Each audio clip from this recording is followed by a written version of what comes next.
মাটিকে তৈরি করেন, ঠিক তেমনি ঈশ্বর আমাদের জীবনের উপরে অধিকার রাখেন ও তিনি যেমন খুশি তেমন আমাদেরকে তৈরি করতে পারেন। হালেলুয়া।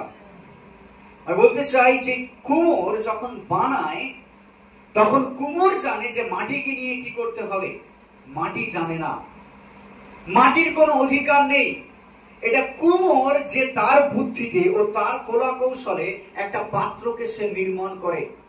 আমাদের ঈশ্বর ঠিক তেমন, আমাদের জীবনের অধিকার ঈশ্বরের হাতে।